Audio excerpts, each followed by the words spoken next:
मित्रांनो, प्रत्येकाच्या आयुष्यामध्ये असे काही गोड प्रसंग घडलेले असतात आणि ते प्रसंग त्याला शेवटपर्यंत जसेच्या तसे आठवत असतात। मी पण आज तुम्हाला माझ्या आयुष्यातला गोड प्रसंग सांगणार आहे। मित्रांनो, ते दिवसच खूप मजेत जायचे। तेव्हा मी नुकताच 12वी पास झालेलो। माझे वय 19 होते आणि 13वी मध्ये माझे ऍडमिशन झालेले। तेव्हा मी नुकताच जवानीमध्ये आलेलो। माझी हाईट जवळपास 6 फुटाच्या आसपास होती आणि माझा रंगही गोरा होता। म्हणजेच मी एकंदरीत दिसायला खूपच स्मार्ट आणि सुंदर होतो। मी ज्या गावामध्ये राहायचो ते गाव खेडेगाव होते। मी, आई आणि वडील असे आमचे छोटेसे कुटुंब होते। आम्ही गावापासून दूर 2 किलोमीटर शेतामध्ये राहायचो। मित्रांनो, आता तुमचा जास्त वेळ न वाया घालवता मी डायरेक्ट स्टोरीवरती येतो। मित्रांनो, शेतामध्ये आमच्या शेजारी सुमन दिदी तिच्या आईसोबत राहायची। ती दिसायला खूपच सुंदर होती। तिची उंची थोडी कमी होती, पण तिचे आंबे टच आणि ताट होते। मी लहानपणापासून सुमन दिदी सोबत पोहायला जायचो, खेळायला जायचो, तिला काम करू लागायचो आणि या ना त्या कारणाने मला तिच्या आंब्याचे दर्शन डेली व्हायचे। मी स्वप्नामध्ये त्या सर्व गोष्टी सुमन दिदी सोबत करायचो, ज्या गोष्टी मला प्रत्यक्षात तिच्यासोबत करणे शक्य नव्हते। मित्रांनो, ते दिवस उन्हाळ्याचे होते आणि उन्हाळ्यामध्ये चोऱ्यांचे प्रमाण जास्त असायचे खेडेगावामध्ये। तेव्हाच आमच्या गावच्या आजूबाजूला 3-4 ठिकाणी चोऱ्या झालेल्या होत्या आणि त्यामुळेच सर्वत्र भीतीचे वातावरण तयार झालेले। सुमन दीदीचे वडील दुबईला नोकरी करायचे, त्यामुळे ते 6-6 महिने तिकडेच राहायचे आणि याच कारणामुळे घरी सुमन दीदी आणि तिची आई या दोघीच राहायच्या। आता गावापासून दूर शेतामध्ये आमच्या 2च वस्त्या होत्या आणि घरी कोणीही पुरुष माणूस नव्हतं, त्यामुळे सुमन दीदीने मला झोपायला बोलवले। आईनेही परवानगी दिली। संध्याकाळी मी जेवणानंतर सुमन दीदीच्या घरी गेलो। त्यांचेही जेवण झाले। आम्ही आतून घराला कड्या लावल्या आणि टेरेसवरती झोपायला गेलो। सुमन दीदी, तिची आई आणि मी। चोरांचे वातावरण असल्यामुळे आम्ही तिघे जवळजवळच झोपलो। सुमन दीदीची आई एका बाजूला, मध्ये सुमन दीदी आणि तिच्या दुसऱ्या बाजूला मी। तिघांचे 3 पांघरून होते। टेरेसवरती असल्यामुळे खूप थंडी वाजत होती। तेवढ्यातच सुमन दीदी बोलली, सौरभ, खूपच थंडी आहे, तू माझ्या पांघरुणामध्ये ये, त्यामुळे आपणाला डबल पांघरून मिळेल। हे ऐकताच माझा बाबूराव टाईट झाला। मी संधीचे सोने केले आणि लगेच सुमन दीदीच्या पांघरुणामध्ये शिरलो। आता मी खूप खुश झालेलो। ज्या गोष्टी मी रोज स्वप्नात बघायचो त्या आता माझ्या मुठीत होत्या। तेवढ्यातच सुमन दीदीची आई बोलली, सुमन, मी झोपेची गोळी खाते, मला सकाळी लवकर उठव। सुमन दीदी बोलली, ठीक आहे आई, खा। सुमन दीदीच्या आईला झोपेचा प्रॉब्लेम होता, तिला झोप यायची नाही, त्यामुळे तिला झोपेच्या गोळ्या चालू होत्या। आता माझा आनंद गगनात मावत नव्हता, कारण माझ्या मनातल्या सर्व गोष्टी प्रत्यक्षात घडत होत्या। आम्ही दोघांनी थोडा वेळ गप्पा मारल्या आणि सुमन दीदी झोपी गेली। मी तिला हाक मारली, तिने कोणताही रिस्पॉन्स दिला नाही, ती झोपेत होती। सुमन दीदीने नाईटी पॅन्ट आणि फुल टी-शर्ट घातलेला। आता माझा बाबूराव पूर्णपणे ताठ झालेला। माझे स्वतःवरचे नियंत्रण मी हरपून बसलेलो। थोडा वेळ विचार केला आणि मी स्वतः धाडस केले। मी माझा एक हात सुमन दीदीच्या पोटावरती टाकला। थोडा वेळ तसाच ठेवला, बघितलं काही रिस्पॉन्स येतो का। सुमन दीदी तशीच झोपलेली। मी माझा हात तसाच तिच्या आंब्यावरती नेला। खरं तर सुमन दीदीला जाग येईल याची मला खूपच भीती होती। थोडा वेळ माझा हात मी तसाच ठेवला। सुमन दीदीकडून कोणतीही रिएक्शन आली नाही, त्यामुळे माझा कॉन्फिडन्स वाढला। आता मी टी-शर्ट वरून सुमन दीदीचे आंबे बिनधास्तपणे चोळू लागलो होतो। आता भरपूर वेळ तिचे आंबे चोळल्यानंतर मी माझा हात तिच्या नाईटी पॅन्टमध्ये सारला। तसाच तो हात तिच्या चड्डीतून तिच्या चिमणीवरती नेला आणि तिची चिमणी मी चोळू लागलो। थोडा वेळ माझे हे असे चालू राहिले। नंतर माझ्या लक्षात असे आले की सुमन दीदीच्या चिमणीला पाणी सुटले होते, तरी पण ती गाढ झोपेत होती। मला शंका वाटू लागली, सुमन दीदी जागी तर नसेल।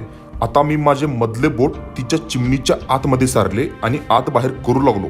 दुसऱ्या हाताने मी माझा ताटलेला बाबूराव बाहेर काढला आणि तो मी जोराने हलवू लागलो। आता 10 मिनिट ही गोष्ट तशीच चालू राहिली आणि त्यानंतर आम्ही दोघेही गळलो। मी तर गळलोच, त्यासोबत सुमन दीदीच्या चिमणीतूनही पाणी आलेले, तरीही ती झोपेतच होती। माझ्या मनात शंका होती। थोड्या वेळाने मीही झोपी गेलो। दुसऱ्या दिवशी मी ऑब्झर्व केले, सुमन दीदी माझ्यासोबत अगदी रेग्युलर सारखी वागत होती। जणू तिचे असे वागणे होते की रात्री माझ्यासोबत काहीच झाले नाही। आता दुसरा दिवसही मावळला। मी पुन्हा तिच्याकडे झोपायला गेलो। आज तिने नाईटी पॅन्ट घातलेली नव्हती, आज तिने गाऊन घातलेला। माझ्यासाठी हा ग्रीन सिग्नलच होता। थोड्या वेळानंतर सुमनची आई झोपी गेली आणि त्यानंतर सुमन ही झोपी गेली. आता मी पुन्हा धाडस केले. माझा हात डायरेक्ट मी तिच्या गाऊनमध्ये घातला. मी चक्क झालो, कारण तिने तिची चड्डी आणि छातीवरची पट्टी आज घातलेली नव्हती. माझ्या मनात पुन्हा शंका येऊ लागल्या. मला असे वाटले की तिने जाणून बुजूनच हे केले. पण जेव्हा मी तिच्याकडे बघितले, ती गाढ झोपलेली. आता मी पुन्हा माझ्या हाताने तिचे आंबे दाबू लागलो होतो आणि आंब्यावरचे छोटे मनुकेही. आता मी तिचा गाऊन घाबरत घाबरत वरती सारत होतो. थोड्याच वेळात मी तिचा गाऊन तिच्या छातीपर्यंत ओढला होता. आता सुमन दिदी माझ्यासमोर उघडी होती. मी चादर बाजूला सारली तरीही ती झोपेत होती, ते पण गाढ. आता मी पुढच्या लेवलचे धाडस केले. मी तिचे आंबे तोंडाने चाटू लागलो आणि तिचे मनुके तेही जिभेने चाटू लागलो. मी तिचे आंबे चाटता चाटता माझ्या एका हाताने तिच्या चिमणीमध्ये माझे बोट सारले. तिची चिमणी पाण्याने संपूर्ण भिजली होती. रात्रीच्या चंद्राच्या प्रकाशात तिची बॉडी अगदी चमकत होती आणि हे बघून माझा बाबूराव पूर्णपणे ताठ झालेला. आता मी माझे पूर्ण बोट तिच्या चिमणीमध्ये सारले होते, तरीही तिने कोणतीही रिएक्शन दिली नाही. आता माझ्या मनामध्ये शंका आली. मी मनातल्या मनात ठरवले, आज हिला ठोकायचेच. आता मी माझा बाबूराव पटकन बाहेर काढला आणि अलगद तिच्या शरीरावरती गेलो आणि बाबूरावचे टोक तिच्या चिमणीवरती टेकवले. आता मला अजिबात कंट्रोल होत नव्हते. मी माझा बाबूराव थोडा थोडा तिच्या चिमणीमध्ये आत सारला आणि आत बाहेर करू लागलो. आता माझा संपूर्ण बाबूराव तिच्या चिमणीच्या आतमध्ये घुसला होता आणि तरीही ती झोपेच्या अवस्थेत होती. मला नेमके काहीच समजत नव्हते. मला असं वाटत होते ही जणू नाटकच करत आहे की खरंच ही गाढ झोपेत आहे. आता मी जास्त न विचार करता तसेच 10 मिनिट माझा बाबूराव तिच्या चिमणीच्या आतमध्ये आत बाहेर करत राहिलो आणि शेवटी माझ्या बाबूरावने तिच्या चिमणीमध्ये उलटी केली. आता मी तिच्यावरून बाजूला झालो. तिचा गाऊन जसा होता तसा केला आणि थोड्या वेळाने मीही झोपी गेलो. दुसऱ्या दिवशी माझ्या मनात भीती होती की सुमन दिदी रागवेल रात्रीच्या कारस्थानासाठी. पण तसे काहीच झाले नाही. उलट तिने कोणतीच रिएक्शन दिली नाही. अगदी ती रेग्युलर वागत होती. आता दिवसभर माझ्या मनामध्ये तेच प्रश्न फिरत होते. ती जागी होती की झोपलेले नाटक करत होती. आता पुन्हा दिवस मावळला. मी माझे सर्व जेवण उरकून मी पुन्हा सुमन दिदीकडे झोपायला गेलो.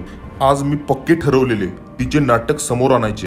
आता थोड्या वेळाने सुमन दिदीच्या आईने गोळी खाऊन झोपी गेली आणि सुमन दिदीही थोड्या वेळानंतर झोपी गेली.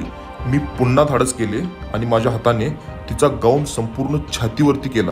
आज तिने छातीवरची पट्टी घातलेली होती. मी माझ्या हाताने ती काढून बाजूला सारली. आता मी तिचे झोपेचे नाटक उघडे करण्यासाठी तिचे आंबे जोरजोराने दाबू लागलो. तरीही ती झोपेतच होती.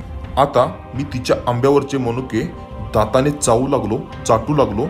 तरी पण तिने कोणतीच रिएक्शन दिली नाही. ती गाढ झोपेमध्ये होती. आता मी रागामध्ये तिचा गाऊन तिच्या शरीरापासून संपूर्ण बाजूला केला. तरी पण तिने कोणतीच रिएक्शन दिली नाही. आता मी रागात माझे सर्व कपडे बाजूला काढले आणि तिच्या शरीरावरती चढलो. तिचे ओठ चाटू लागलो. माझे संपूर्ण वजन मी तिच्या शरीरावरती सोडले होते, तरी पण ती कोणतीच रिएक्शन देत नव्हती. आता मी तिचे ओठ आणि तिचे आंबे चाटता चाटता एका हाताने मी माझा ताटलेला बाबूराव तिच्या चिमणीवरती ठेवला आणि जोराचा धक्का दिला आणि मी जोराने करू लागलो. 10 मिनिट मी जोराने तिला ठोकत होतो. तरी पण तिने झोपेच्या अवस्थेत असलेले सोंग तसेच ठेवले. तिने डोळे उघडले नाहीत. आता मला काहीच समजत नव्हते. मी तसेच जोरात तिला ठोकत राहिलो आणि शेवटी 15 मिनिटानंतर तिच्या चिमणीमध्ये ओकलो. आता मी ठोकून झाल्यानंतर तिचे कपडे तिला न घालता मी तसाच झोपलो, कारण मला बघायचे होते ती झोपलेली होती की जागी होती. आता दुसऱ्या दिवशी मी तिच्या समोर गेलो तिची रिॲक्शन बघण्यासाठी, पण तिची रिॲक्शन काहीच नव्हती. ती अगदी रेग्युलर माझ्यासमोर वागत होती, जणू रात्री काहीच झाले नाही. आता माझा कंट्रोल सुटलेला. मी धाडस करून दीदीला विचारले, मी एक गोष्ट तुला विचारू का? तर ती बोलली, विचार ना, लाजतोस काय? मी घाबरतच बोललो, रागावणार नाहीस ना? तर ती बोलली, यात घाबरायचं काय आहे, तू माझ्यापेक्षा लहान आहेस. आता मी धाडस केले आणि तिला विचारले. मी बोललो, दीदी, मी 2 दिवस झाले रात्री तुझे कपडे काढतोय आणि तुझ्यासोबत झोपतोय, तरीही तुला काहीच जाणवत नव्हते का की तू नाटक करत होतीस? खरं सांग दीदी. रात्री तर मी तुला ठोकले पण आणि तुझे कपडे पण घातले नव्हते, मग तुला सकाळी कपडे घालताना जाणवले नाही का? तेव्हा दीदी हसली आणि म्हणाली, राजा, तू जे करत होतास ते माझ्या बी मनात होते. आता आई गावामध्ये किराणा माल आणण्यासाठी गेली आहे, तोपर्यंत ठोक मला, ये आत माझ्या बेडरूम मध्ये. एवढे बोलून तिने माझा हात पकडला आणि तिच्या बेडरूममध्ये मला घेऊन गेली. आता मी बेभान होऊन तिच्यावरती तुटून पडलो होतो आणि तिचे ओठ चोखू लागलो होतो. एका हाताने तिचे आंबे चोळत होतो आणि दुसऱ्या हाताने तिच्या चिमणीवरती घासत होतो आणि थोड्याच वेळानंतर मी तिला पुन्हा एकदा ठोकून काढले. मित्रांनो, आता पुढील 3 वर्षामध्ये रात्री झोपण्याच्या निमित्ताने आणि दिवसातून तिच्या आईला चुकवून 3 ते 4 वेळा मी डेली तिला ठोकत होतो.